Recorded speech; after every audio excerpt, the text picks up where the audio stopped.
السلام علیکم۔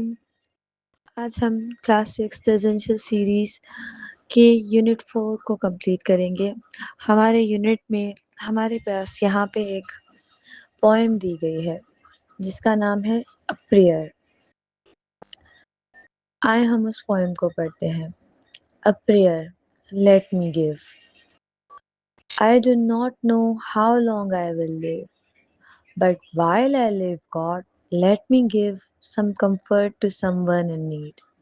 By smile or not, kind word or deed. یعنی کہ مجھے نہیں پتا میں کب تک زندہ رہوں گا، پر اللہ تعالیٰ میں جب تک زندہ رہوں میں لوگوں کو دیتا رہوں، جو بے سکون ہوں ان کو سکون ملے۔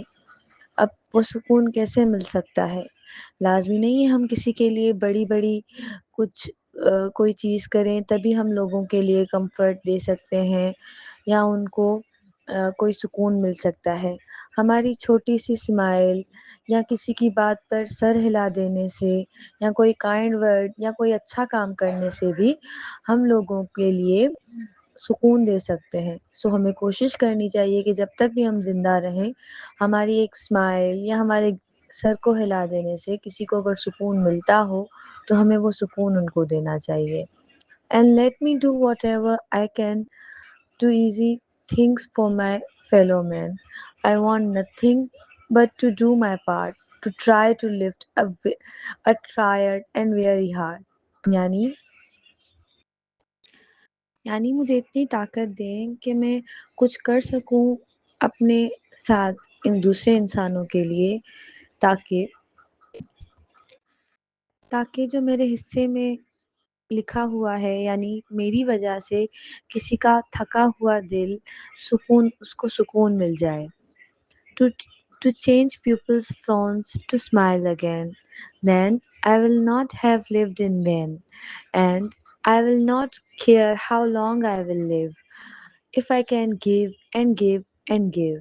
یعنی میں لوگوں کے جو اداس چہرے ہیں ان کو اسمائل میں یعنی ان کو مسکراہٹ میں چینج کر سکوں، پھر مجھے لگے گا کہ میں نے اپنی زندگی فضول میں نہیں گزار دی، اور پھر مجھے اس چیز کی پرواہ نہیں ہوگی کہ میں کب تک جی رہا ہوں، لیکن جب تک میں جیوں گا میں لوگوں کو دیتا رہوں گا۔ हाणे पाण साॻियो यूनिट 4 क्लास 6 हाणे वरी सिंधी में पढ़ंदासीं। हीअ दरअसल हिकिड़ी दुआ आहे। दुआ कहिड़ी? पंहिंजे रब खां कहिड़ी थो दुआ घुरे? लेट मी गिव, ए अल्लाह ताला मूंखे ॾियण वारो कर। माना इहा अल्लाह ताला खां तौफ़ीक़ थो घुरे त मूंखे वठण वारो न पर ॾियण वारो बणाए। I do not know how long I will live, मूंखे ख़बर न आहे त आउं केतिरो वक़्तु ज़िंदा रहंदुसि। But while I live God let me give, पर ए मुंहिंजा रब आउं जेतिरो वक़्तु बि ज़िंदा रहां मूंखे तौफ़ीक़ अता फ़रमाए त आउं ॾियण वारनि मां हुजां। हाणे आउं ग़रीब मिसकीन माण्हू छा थो ॾेई सघां? मूं वटि का दौलत त न आहे, चए थो छा ॾेई थो सघां? Some comfort to someone in need, कंहिं ॾुखायल खे कंहिं तकलीफ़ में पियल में ज़रूरतमंद खे का कम्फर्ट ॾियां, को सुकून ॾियां, को सहारो ॾियां। हाणे छाजे ज़रिए? बाय स्माइल और नॉट, काइंड वर्ड और डीड, माना हिकिड़ी नंढड़ी मुस्कुराहट जे ज़रिए या के मोहबत भरिया ॿोल ॻाल्हाइण जे करे, माना काइंड वर्ड्स जे करे। नॉड माना कंहिं लाइ हाकारी, कंहिं कम लाइ हुनजी हाकारी करणु। पाण माना हाकार में जेॾी महिल कंधु लोॾिबो आहे हुनखे नॉड चइबो आहे। और डीड या के नंढड़े सुठे अमल ज़रिए आहे हुनजी खे कम्फर्ट ॾियां। ऐं let me do whatever I can do, ऐं मूंखे अल्लाह ताला उहा तौफ़ीक़ अता फ़रमाए त आउं करे सघां उहो जेको कुझु आउं करे सघां। To ease things for my fellow man, मुंहिंजे इंसाननि लाइ आसानी करण लाइ आउं जेको कुझु करे सघां। I want nothing but to do my part, आउं वधीक कुझु बि कोन थो करणु चाहियां, आउं फ़क़ति पंहिंजो नंढड़ो पार्ट, पंहिंजी नंढड़ी ज़िमेदारी अदा थो करणु चाहियां। to try to lift a tired or weary heart.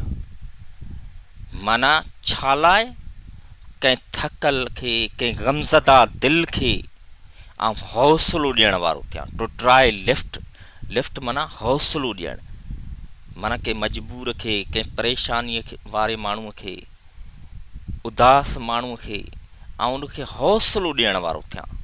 Two change people's frowns to smiles again, माना माण्हुनि जूं जेके उदासियूं आहिनि उन्हनि खे वापसि मुस्कुराहट में आणण लाइ ऐं कोशिशि करियां उन्हनि खे तब्दील करण लाइ. माना जेके उदास आहिनि, जेके गमज़दा आहिनि, उन्हनि खे वापसि स्माइल ॾियां. Then I will not have lived in vain, पोइ आउं सम्झंदुसि त मुंहिंजी ज़िंदगी ज़ाया न वई. And I will not care how long I will live, पोइ मूंखे फ़र्क़ु नथो पवे, मूंखे परवाह न हूंदी त आउं केतिरो वक़्तु ज़िंदा रहां थो.